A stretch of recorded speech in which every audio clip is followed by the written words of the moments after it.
The U.S. is sending vaccines internationally for the first time. Many Americans are struggling to make ends meet due to the pandemic. And the Denton Diner is taking the mask mandate really seriously. Broadcasting live from the University of North Texas, this is ntTV News at Noon.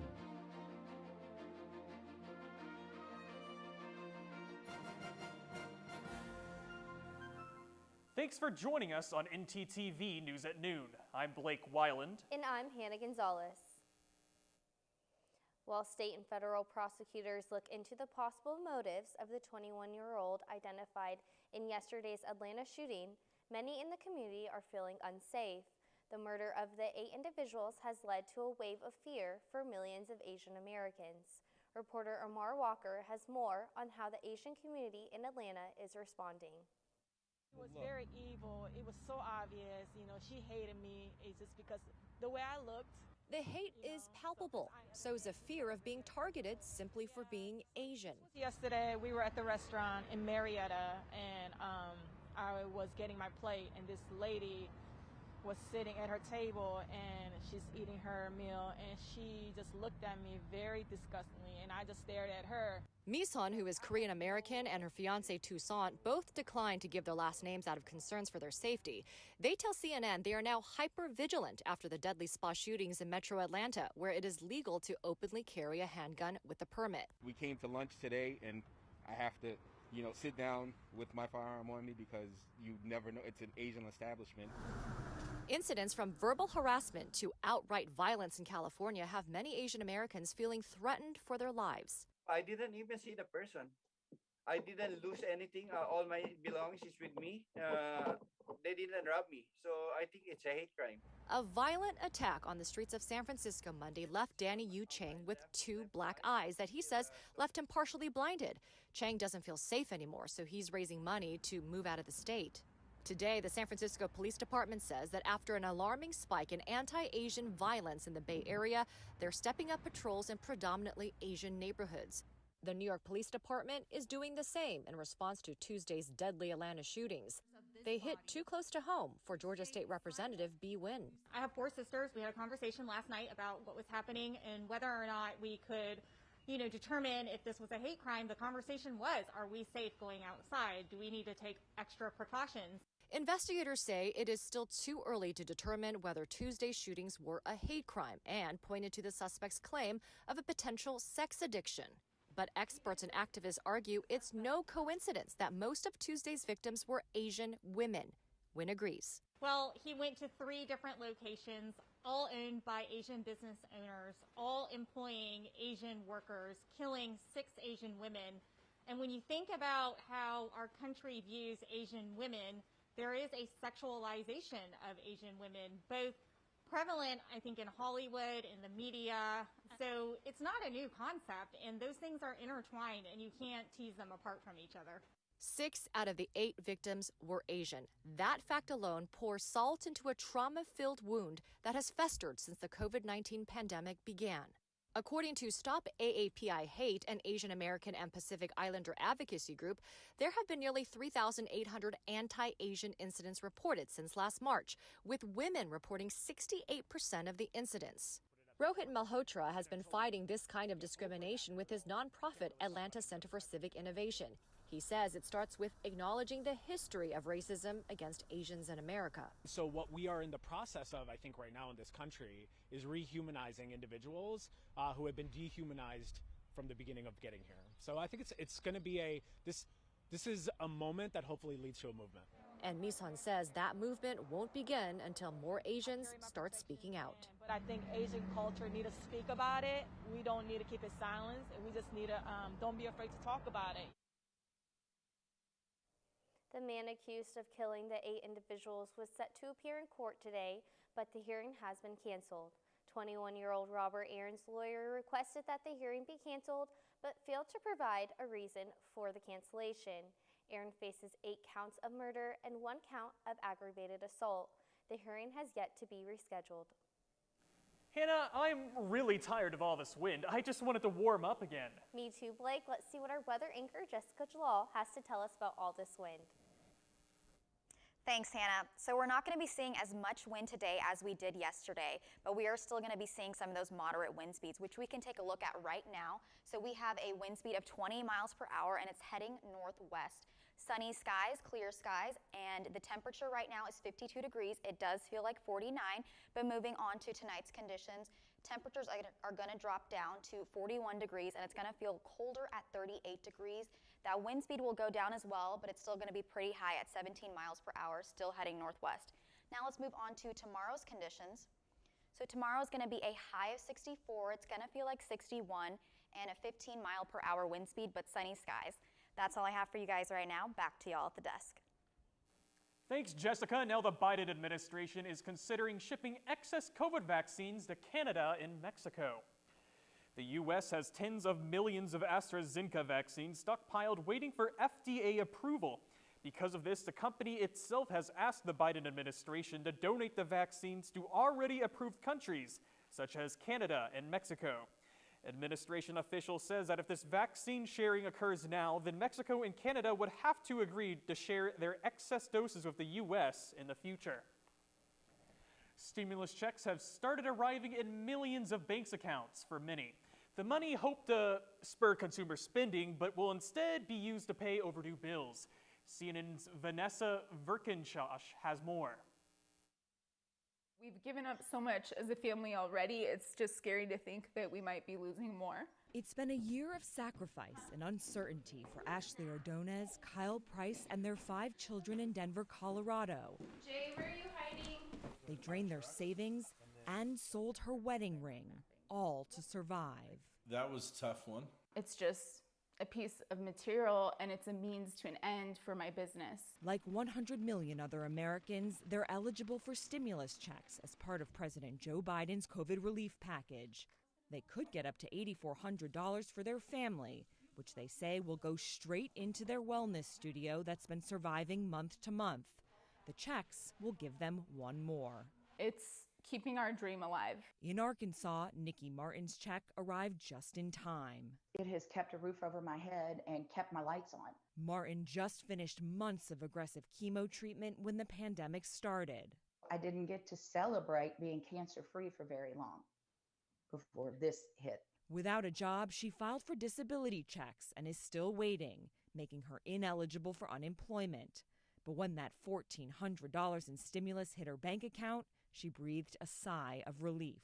I just immediately got online and paid every bill I had and got caught up for the first time in months. And Madeline Aguiar, out of work for the last year, has spent much of it here, applying to hundreds of jobs. I've had to move from where I lived before in New Jersey to my parents' house in the Bronx.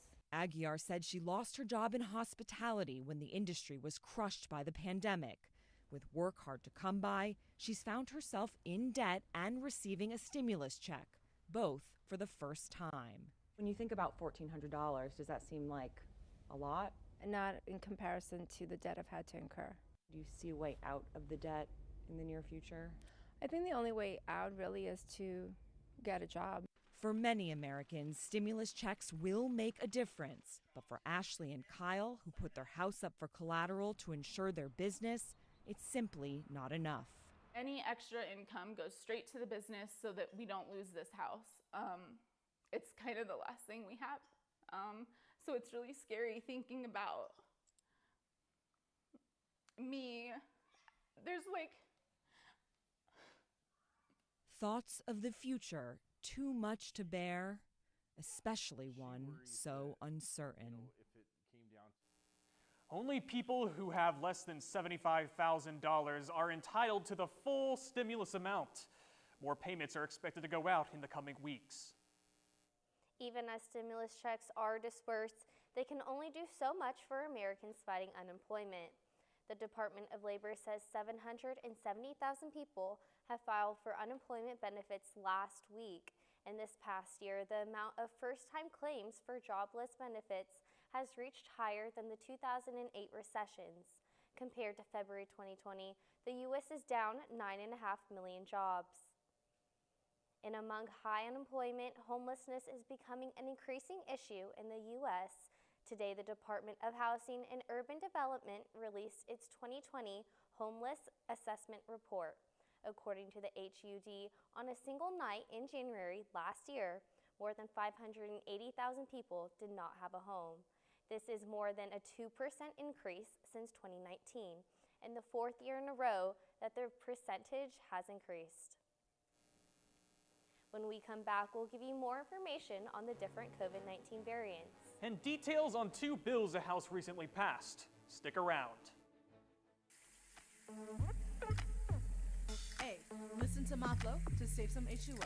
This my water man, and this is how it goes. First, turn off the sink and take some time to think. When you waste water, our supply shrinks. When you take a shower, not more than an hour. Shoot for 10 minutes and save water power. Use a reusable bottle, smart like Aristotle. Ditch all the plastic and be a role model. And that was my H2O flow. Please remember how it goes, because if you don't, Earth will go, oh no!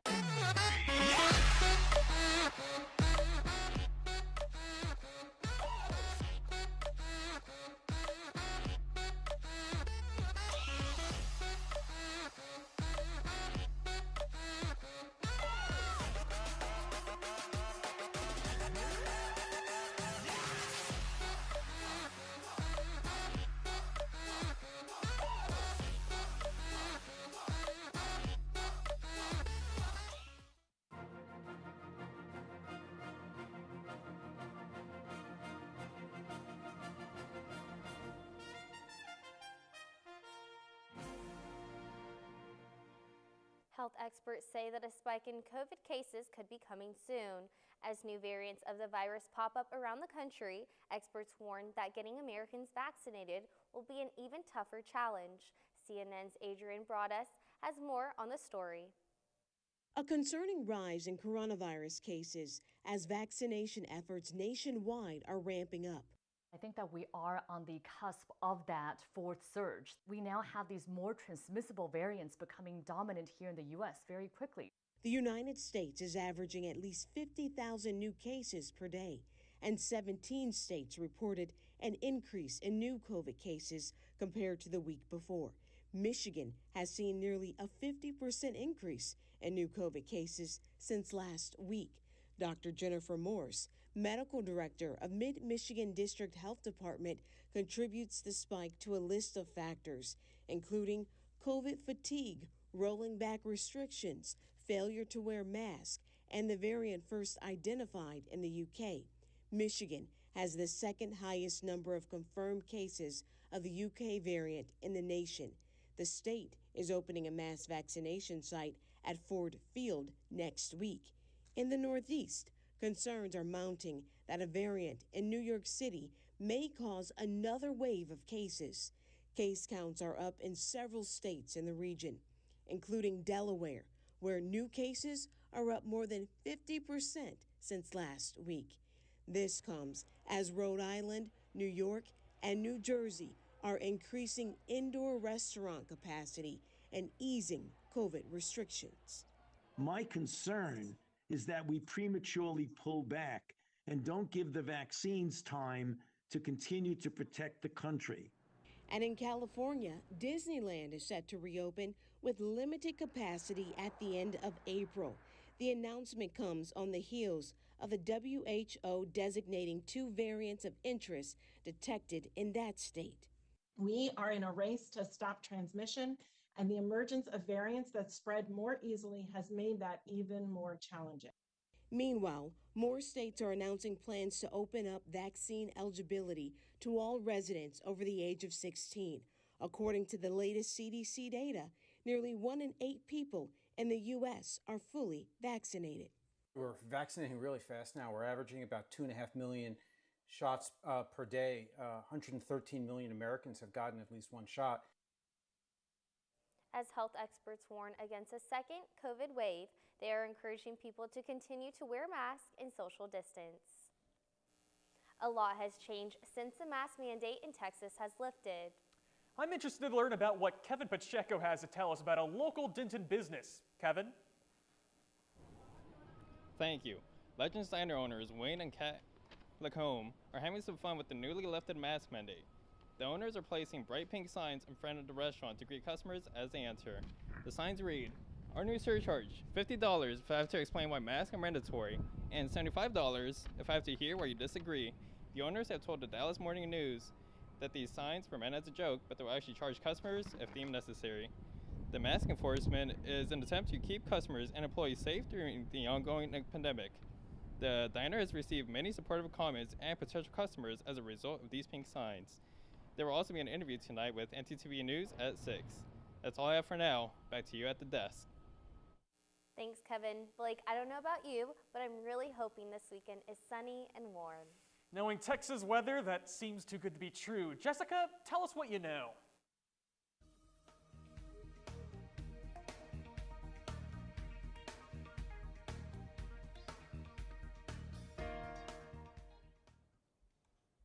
Thanks, Blake. So Hannah, I do have good news for you. We are expecting a beautiful sunny weekend, but I'll get more into that later. Let's go ahead and take a look at our temperatures across North Texas. So if you're just tuning in, Denton is at 52 degrees, and we are seeing similar temperatures all across North Texas. 54 degrees in Fort Worth, Dallas is 53 degrees. Now let's zoom out and take a look at our temperatures across the state of Texas. So once again, similar temperatures. Down in Austin, we have 61 degrees, and in Houston, 61 degrees as well. Up in the Panhandle in Amarillo, we have 42 degrees, and 42 degrees in Oklahoma City as well. Now let's take a look at our full weather forecast. So the high today is going to be 60 degrees and the low of 41, 64 degrees for the high tomorrow, and 40 degrees for the low. We are going to have a sunny and clear sky weekend, but starting early next week, we're going to have a chance of thunderstorms and rain. 40% chance of rain and thunderstorms on Monday, and then a 60% chance on Tuesday. So do enjoy the weekend before those April showers kick in a little early. That's all I have for you guys today. Back to y'all at the desk. Thanks, Jessica. The House voted on Wednesday to reauthorize the Violence Against Women Act. The act ensures legal protections for women who have experienced domestic and sexual violence. The bill will expand victim services and reauthorize grant programs for the criminal justice response to domestic and sexual violence. It will also close the so-called boyfriend loophole to prevent dating partners and stalkers who are convicted of domestic violence or abuse from purchasing and owning firearms. The bill initially was passed in 1994, championed by then Senator Joe Biden. However, the bill expired in February 2019. The final vote was 244 to 172. The House passed a bill on Wednesday to award the Congressional Gold Medal to U.S. Capitol and Metropolitan Police officers.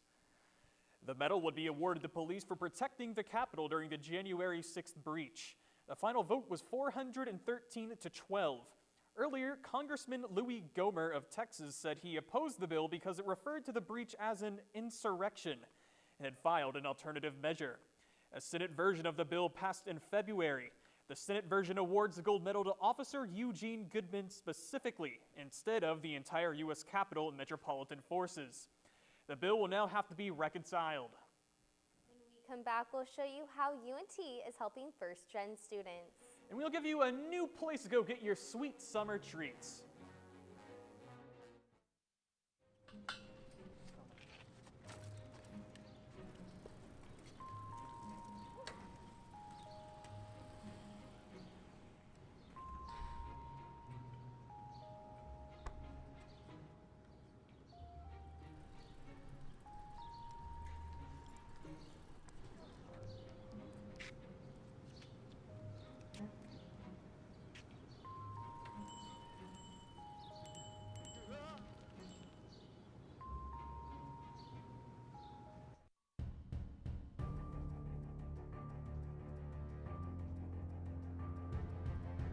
You've made yourself a target, James.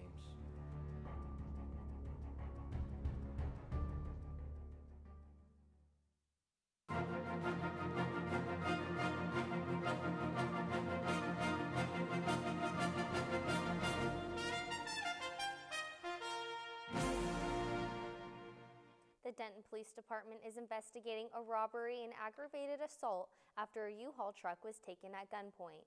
The incident happened around 1:30 a.m. on Tuesday at the racetrack in the 600 block of Fort Worth Drive.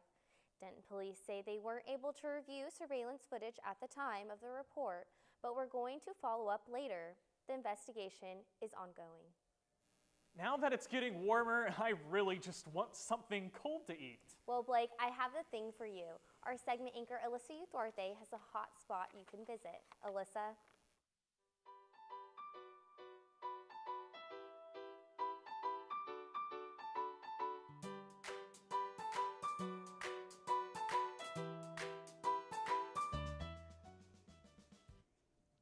North Texans may not have a spring break this year, however, we can still enjoy the little things and the cold things, like ice cream. I went to Piccole Pops for a sweet treat. Let's take a look. Something sweet this spring break? Look no further. Piccole Pops is a family-owned ice cream shop located in downtown Dallas. Co-owner Melissa Laura talks about the unique flavors they have to offer. Our alcohol-infused popsicles are pretty trendy right now, so we use the top liquor, the top alcohol. It's our popsicles are 8%, and some are 16%, so they're pretty strong. Everyone has their own favorite flavor. Here is a local customer talking about what she enjoys at Piccole Pops. You can see inside like how they're making it, and it's made by hand, you know, and the process and stuff like that, so you know like what they're putting in there is natural, not like syrup in a bag or artificial, you know. We've added to our menu the mangonadas and the pica fresas, and as you can see, like we were just so busy making them. They're so good, you know, they're natural, real mangoes, organic. People love them. If you happen to be in the Archbishops or Deep Ellum this spring break, don't forget to put Piccole Pops on your bucket list. Make sure y'all check them out. Well, that's all I have for you today. Back to you guys at the desk. Thanks, Alyssa. Exciting opportunities are happening here on campus, specifically for first-generation students. Reporters Andrew Fancher and Hannah Minch have the story. The COVID-19 pandemic has been hard on many students. For first-generation college students, an entirely online experience was an added obstacle while trying to navigate through college. UNT Student Affairs decided to create a space for resources and opportunities catered directly towards these students, calling it the First Generation Student Success Center. And so the programs and services may be in the forms of workshops, presentations, one-on-one advising, not in the traditional advising sense, more of like case-by-case based on student needs. The Student Center hosts different virtual workshops every week. Each workshop highlights a different area of interest for first-gen students. Additionally, there's going to be a heavy emphasis on financial education, financial literacy, a better understanding on financial aid and scholarships and how to navigate those systems. Staff member Brandon Kitchen explains that there is more to gain than just educational resources. Talking, but we really want to revive the energy that's been missing for a year and a half. So when you guys come, just really be yourself, be open-minded to the conversations, and make your new connections. I promise you it'll be so worth it, and the programs and the process will be even better. UNT Student Affairs takes pride in representing all types of students. So it was just a matter of time for first generations, considering they make up about 42% of students at UNT. So we definitely know how hard that transition can be into college and then seeking it through. That's another huge struggle. So we really are dedicated to seeing them become that first person in their family to make such a historic accomplishment. The First Generation Student Success Center offers educational resources and an inviting community for all students. It's great to see our university making efforts to accommodate their students. Hey Hannah, do you know when March Madness starts? Well, I know it starts tonight, but our sports anchor Jalen Jackson has everything you need to know. Jalen? Thanks guys, that's right. March Madness kicks off today. We'll update you on today's matchups plus UNT's game against Purdue tomorrow. And we'll tell you all about Luka's ankle-breaking game last night against the Clippers. Okay, that's perfect. But I had a great time talking to you today. I have one more question. Is wrestling really real? What?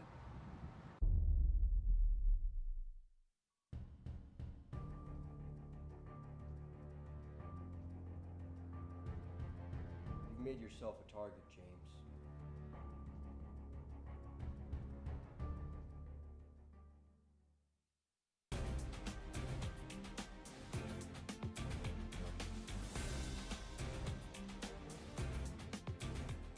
The Dallas Mavericks are on fire. Last night, the Mavs took a big win against the Los Angeles Clippers.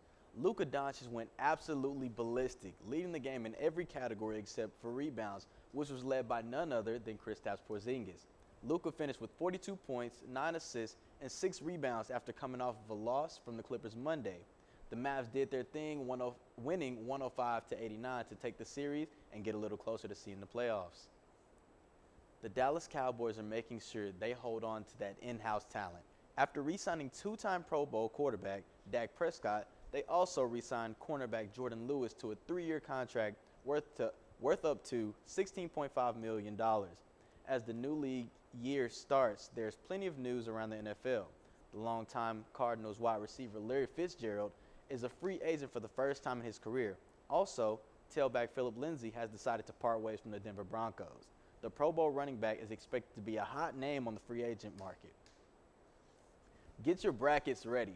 March Madness starts tonight. There will be 4 games tonight, but the best thing about this March Madness is that our Mean Green men's team is on the bracket this year. They will be the 13th seed playing the 4th seed Purdue in the south part of the bracket. If you ask me who I have, it's pretty obvious. I'll be going for the Mean Green. That's all for you today. Back to you guys at the desk. Thanks, Jalen. As if March wasn't mad enough, our next story is pretty wild. You could definitely say that, Hannah. ntTV reporter Kate Kachwiza took a trip down to a local alpaca farm. To lavender, to honey gourds, this is what you can expect when you visit this local farm. Texture Farms is a family-owned and operated farm dedicated to giving the public a one-of-a-kind experience. On Sunday, March 21st, the public can visit the farm at their grand opening event where they will be shearing the alpacas, hosting workshops, and featuring dozens of local and international vendors and artists. We didn't want anything that we had to slaughter. We didn't want to, we didn't want animals that we had to terminate their lives. And so we chose something that we could take their fleece and do something with it. Additionally, you can even stop by their shop where they sell handmade products from the alpaca fiber and lavender flowers. I make the soaps, I make the creams, I make the lotions. Everything is done with pure natural products, only essential oils, so there's no chemicals in it. While many businesses in Denton have experienced a setback due to the COVID-19 pandemic, the Fosters have taken this time to work harder and create a more memorable experience. It's a chance for people to be interactive with the products that are produced from agriculture as opposed to just walking in a store and purchasing them. You can check out their website at tx-ture.farm for more information on their upcoming festival. Reporting for ntTV News, I'm Kate Kachwiza. That sounds like a lot of fun. Wouldn't you agree, Hannah? I do, Blake. Have you ever seen an alpaca in real life? I can't say that I have. Have you? Definitely. Thanks for watching ntTV News at Noon. Join us again tomorrow here on North Texas Television.